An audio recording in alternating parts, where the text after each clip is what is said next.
నమస్తే, మనతో పాటు శ్రీకోటి ప్రవీణ్ గారు ఉన్నారు. నా ఫోన్ కూడా ట్యాప్ అయింది అనేటువంటి ఒక ఫిర్యాదును డీజీపీకి అందజేశారు. అసలు ఆయన ఫోన్ ఎందుకు ట్యాప్ చేయాల్సి వచ్చింది, అప్పుడు ఏం జరిగింది అనేటువంటి విషయం తెలుసుకుందాం. ప్రవీణ్ గారు, అసలు మీ ఫోన్ ఎందుకు ట్యాప్ చేయాల్సి వచ్చింది? ఎందుకంటే వాళ్ళు రాజకీయ నాయకులు మాత్రమే చేశారు అనేటువంటిది ఒకటి ఉంది. మీ ఫోన్ ఎందుకు ట్యాప్ చేశారు, మీకు ఎందుకు అనుమానం వచ్చింది? అప్పుడు ఈడీ అయినప్పుడు నాకు బీఆర్ఎస్ మంత్రికి కొందరు ఎమ్మెల్యేలకి సన్నిహిత సంబంధాలు ఉన్న ఉద్దేశంగా వాళ్ళు ట్యాప్ చేసిర్రు. వాళ్ళు ఏమైనా చిక్కుతే మరి నాకు కూడా కోట్ల రూపాయల ట్రాన్సాక్షన్ ఉన్నాయని మీడియా వేసింది కాబట్టి మరి నేను చిక్కితే మరి నా దగ్గర కూడా ఒక 5-10 కోట్లు గుంజుదామనుకున్నాం ఏమనుకున్నాం మరి రాధాకిషన్ రావు అట్లా కూడా ట్రై చేసినారు కానీ నేను లొంగలే. అంటే మీకు ఫోన్ చేసే ప్రయత్నం చేసిన 100% టాస్క్ ఫోర్స్ వాళ్ళు ఫోన్ చేసినారు నాకు ఎప్పుడైతే నేను గజ్వేల్ పోయి రావడం జరిగిందో నాకు ఫోన్ చేసి బెదిరించినారు. ఒక సీఎం కాన్స్టిట్యున్సీకి పోయేంత మొనగాడివా మొగడివా నువ్వు, నీ సంగతి చూస్తా బిడ్డ, నువ్వు ఇట్లాంటి వాటికి రియాక్ట్ అయితే నీపై పీడీ యాక్టులు పెడతామని చెప్పడం జరిగింది. నేను అయినా వినలేకపోతే ఇప్పుడు ఈ గంజాయి కేసులు పెడతాము, డ్రగ్స్ కేసులు పెడతాము అని చెప్పారు. అన్నట్టే నేను వినకపోయేసరికి నాకు హిందుత్వం గురించి పోరాడితే బీఆర్ఎస్ ప్రభుత్వానికి నచ్చదు.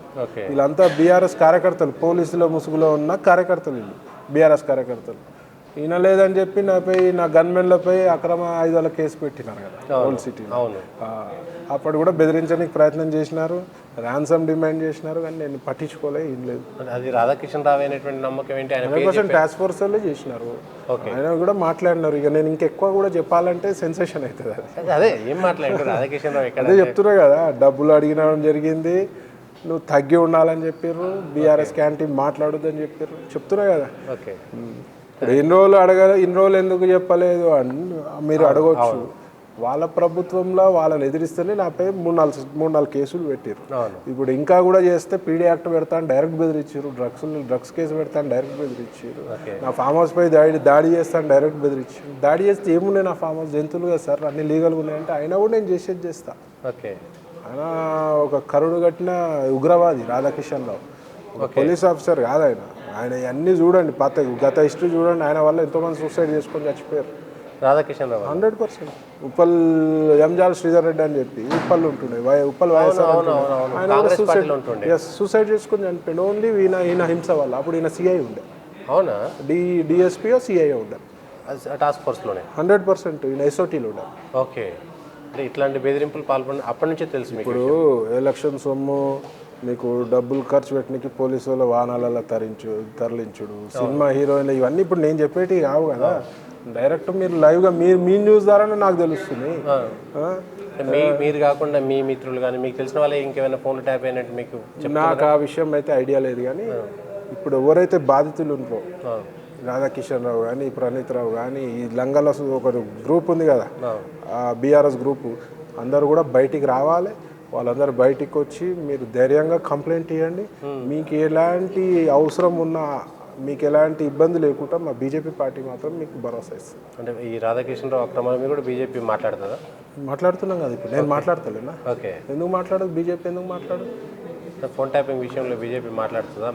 ఎందుకు మాట్లాడుతూనే ఉన్నారు కదా. కేంద్ర ప్రభుత్వం ఎందుకు ఇంతవరకు చర్యలు తీసుకోవట్లేదు అనేటువంటిది ఒక మాట వినబడుతుంది. ఏది కేంద్ర ప్రభుత్వం ఇప్పుడు డెఫినెట్గా చర్యలు తీసుకుంటుంది. ఇప్పుడు నాకు తెలిసి కేంద్ర దర్యాప్తు సంస్థలు కూడా ఇన్వాల్వ్ అవుతాయి. ఇప్పుడు నేను కూడా ఈడీకి, సిబిఐకి లేఖ రాయబోతున్నా.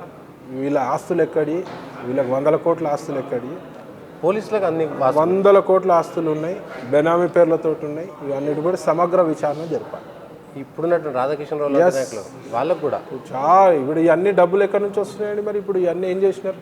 తీయండి, మీరు అన్నీ తీస్తే తెలుస్తుంది కదా.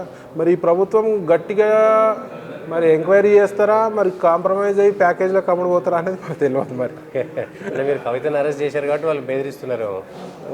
కవితను అరెస్ట్ చేశారు కాబట్టి దీనికి ఏం సంబంధం? ఈ కేసు వేరే, ఆ కేసు వేరే.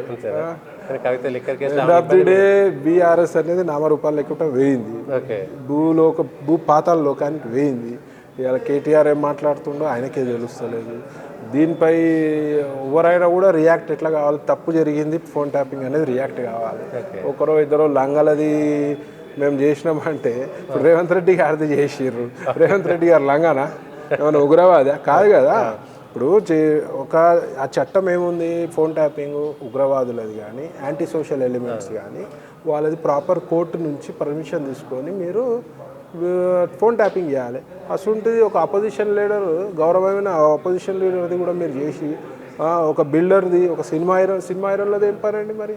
దీని ఇంకేం కుట్ర ఉంది? ఓకే, సినిమా హీరోయిన్స్ చేయాల్సిన పని లేదు కదా, హీరోలు చేయలేదు, హీరోయిన్స్ చేసారు అంటే దీని ఏమున్నదో మరి మతలబ్ మీరు ఆలోచించండి మరి. ఎందుకంటే ఆల్రెడీ కేటీఆర్ని ఏమంటారు, రకులు రావు అంటారు మరి. మరి దాన్ని బట్టి మీరు ఆలోచన చేయండి ఏందో మరి. మరి దాని ఇంకేం కుట్రలు ఉన్నాయో మరి. అన్నీ నాలుగు దోమితే ఇప్పుడు టాస్క్ ఫోర్స్ వాళ్ళు ట్రీట్మెంట్ ఇస్తారు కదా అందరికి. ఇప్పుడు మరి రాధాకిషన్కి వాళ్ళతోటే ట్రీట్మెంట్ ఇప్పించాలి. ఇప్పిస్తే బయటికి కరెక్ట్గా ఆయన భాషల్లో ఇప్పిస్తే మరి కరెక్ట్గా బయటకు వస్తుంది. అది మీకు ఎప్పుడు వచ్చింది అనుమానం అంటే ఫోన్ ట్యాపింగ్ అవుతుంది? నేను నాకు డైరెక్ట్ చెప్పారు కదా, నీ మూమెంట్స్ అన్ని మేము చూస్తున్నామని చెప్పి. మూమెంట్స్ అంటే ట్యాపింగ్ అని ఎందుకు అనుకోవాలి? 100% నా ఫోన్ ట్యాపింగ్ అయింది. ఓకే, 100%. నేను ఎక్కడ పోయినా ఏం మాట్లాడినా వాళ్ళు చెప్తున్నట్టు ఇక ట్యాపింగ్ కాకుండా ఏముంటుంది. ఓకే, మీరు ఎన్ని డబ్బులు ఇచ్చేసి నేను డబ్బులు ఇస్తాను, డబ్బులు ఇస్తే నా మీద కేసులు ఎందుకైతే? డబ్బులు ఇవ్వలేదనే కదా వాళ్ళకి నా మీద కసి. అదే ఎందుకు రాధాకిషన్ రావు గారు అంత ఈజీగా వదిలిపెట్టారు కదా మరి డబ్బులు ఇవ్వకుండా? నాకు ఇప్పుడు మీడియా నేను అంటే మీడియా ముందరకు వస్తా భయపడకుండా. మరి ఎందుకు న్యూసెన్స్ అనుకున్నాడు ఏమనుకున్నాడు మరి. మీరు అయితే ఒక్క రూపాయి కూడా ఇవ్వలేదు? ఒక్క సింగల్ రూపాయి భయపడకుండా. నాకేం భయం అండి? ఓకే, భయపడనందుకే కదా కేసులు అయినాయి. భయపడితే నేను గజ్వెల్ పోను కదా. ఓకే, ఇప్పుడు ఆ కేసులు ఎదుర్కొనేటువంటి ప్రయత్నం చేస్తారు. డెఫినెట్గా క్వాష్ అవుతుంది. నిలబడదు అది. అన్ని క్లియర్ ఆయుధాలన్నీ లైసెన్సులు ఉన్నాయి, క్లియర్ కట్ ఉంది. ఇప్పుడు వాళ్ళు ఫస్ట్ ఫేక్ లైసెన్స్లు అని పెట్టారు. నేను అన్ని ఒరిజినల్ లైసెన్సులు చూపించాను. చూపించగానే గుళ్ళకి విత్ వెపన్స్ పోయినాను. సరే, గుళ్ళకి విత్ వెపన్స్ పోవడం తప్పు, పోయినా అని చెప్తారు కదా. మరి లక్షల మంది అమ్మవారి బోనాల టైంలో వస్తారు కదా, సీసీటీవీ అనేది ఉంటుంది కదా, ఉంటుంది కదా పబ్లిక్ దాంట్లో. సీసీటీవీ ఫుటేజ్ చూపి నేను గుళ్ళకి పోయినా, నేను పోయినా, నా గన్మెన్లు వచ్చి రాలేదు చూపించండి. అది కూడా అక్రమ కేసు మీ మీద? డౌట్ ఏముంది? లైసెన్స్లు అన్నీ మీడియాకి ఇచ్చినా కదండి. ఎందుకు చికోటి ప్రవీణ్ బెదిరిస్తే వచ్చేది ఉన్నది వాళ్ళకి? వాళ్ళకి ఈగో హర్ట్ అయింది. ఇక్కడ గజ్వేల్ పోయినందుకు సీఎం కాన్స్టిట్యున్సీకి ఎవరు పోలేదు. ఓకే, నేను పోతే 10,000 మంది వచ్చినారండి. ఓకే, మీరు పాత వీడియోస్ చూసుకోండి, యూట్యూబ్లో ఉన్నాయి. 10,000 మంది వచ్చినారు. ఓకే, 1 ఇయర్లో ఎలక్షన్స్ వస్తుంది, మరి వాళ్ళకి ఈగో హర్ట్ అవుతుంది కదా. ఓకే, ఓన్లీ సీఎంను వ్యతిరేకించినందుకే మీ మీద కుట్ర పడిన? 100%. ఓకే సార్, చూద్దాం మరి కేసు ఎట్లా అవుతుందని. ఇది ఖచ్చితంగా నాకు సంబంధించినటువంటి ఫోన్ కూడా ట్యాప్ అయింది. అదేవిధంగా డబ్బులు డిమాండ్ చేసినా కూడా నేను భయపడలేదు అన్నమాట చికోటి ప్రవీణ్ చెప్తున్నారు.